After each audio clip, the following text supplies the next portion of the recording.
um, barking up a storm.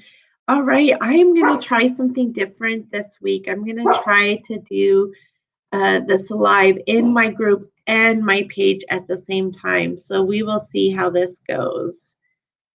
All righty. So, welcome to Empowered Parenting. I am Christina Saley, and I am a positive discipline parent educator and parenting coach. And I am coming to you live, me and my business partner, Ken Baker, who is also a positive discipline parent educator. And we are coming to you live every week with a new parenting tool. All right, so today we're going to talk about the belief behind the behavior and the mistaken goal called assumed inadequacy. So, why can children's behavior be so baffling and frustrating? It just doesn't make any sense.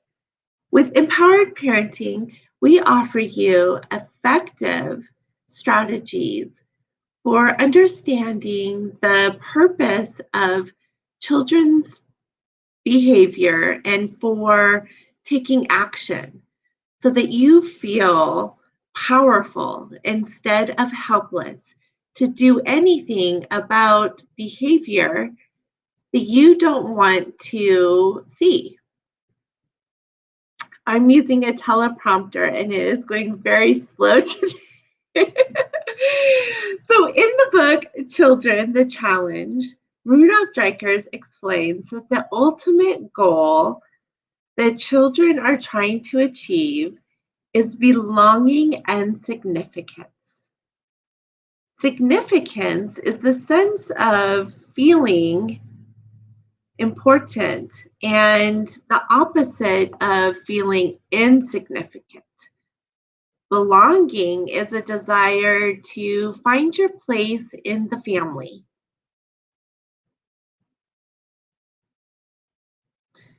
Strikers believe that every behavior, every action a child takes has a purpose and is useful to parents because it communicates a need. When children behave in a way that parents don't like or want, parents typically describe or label it misbehavior.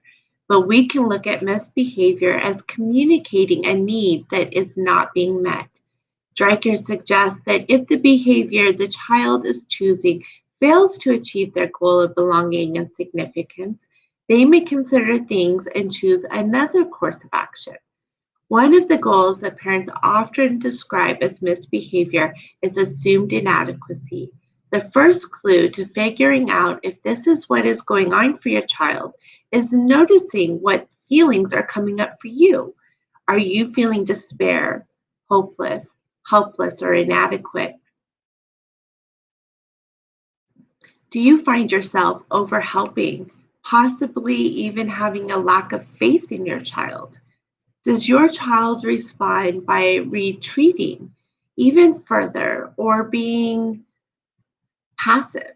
Do they show no improvement or response? Do they avoid trying anything at all? If you are answering yes to all of this, then your child's goal may be assumed inadequacy.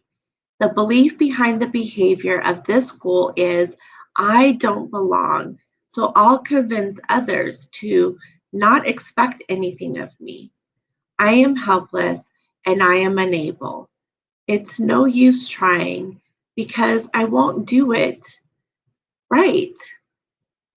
So, ways we as parents may contribute to this belief is by either having very high expectations of our children or the opposite, feeling as if it's our job as a parent to do everything for our child. If this is your child, imagine they are wearing a sign that says, Don't give up on me. Show me a small step. With these kiddos, it's especially important to take time for training. Sometimes we as parents, we think, my child should already know how to do this. But I want you to ask yourself, have you really broken it down step by step and explicitly taught the skill by giving verbal directions and modeling for them? Have you had them complete the skill with you. Often, we as busy parents don't take the time necessary in training our children to learn a new skill. Also, some kids need more training because it can take longer to learn a new skill than we remember it taking. Years ago, one of Ken's daughters said she didn't know what to do to run a load of laundry, even though she had done it more than once before, but it had been a while. Once we got started, she did remember most of what needed to be done, but she seemed to be stuck on getting it just right. Getting frustrated and angry doesn't leave a child with the belief of inadequacy, wanting to push through or try harder. Being patient and showing them a small step to get started will likely work out much better. You can also try saying, I'm completely confident in your ability to handle it, if you are confident that they have all the information that they need. I see students with this belief behind the behavior all the time in the classroom. They act out in class and refuse to do the work. Why? Because they don't believe they can do the work. Even if we know they are cognitively capable, it is what they believe that matters. Often I hear students saying they are stupid or bad. They have this constant negative talk going on in their heads. It doesn't matter how much we tell them that they are capable. They need to experience it for themselves. Therefore, breaking things down into small, obtainable steps is helpful. They need to experience success repeatedly to boost their confidence and change their belief in themselves. I encourage you to start really small and then add more as they are able to. For example, if your child is struggling to complete their 30 problems of math, then encourage them to start with just 5 problems. Another approach that has worked with homework, especially when the child is feeling overwhelmed, like there is way too much to do and they can't ever see getting it done, is to start with just 15 to 20 minutes. Sometimes getting started is the biggest hurdle to get over. Remember, don't give up on them. Show faith and encouragement on any positive attempt, no matter how small.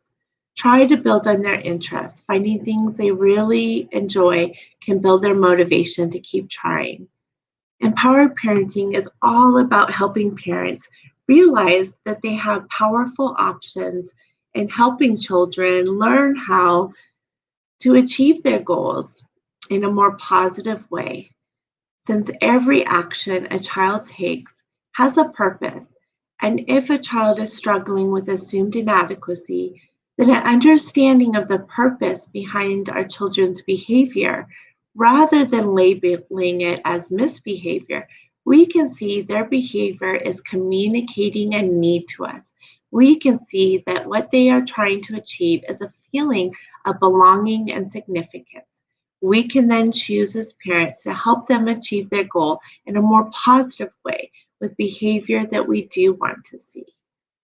I hope you found this helpful. If you have any questions after listening to the replay or live, then just go ahead and put it in chat and I'll make sure to respond.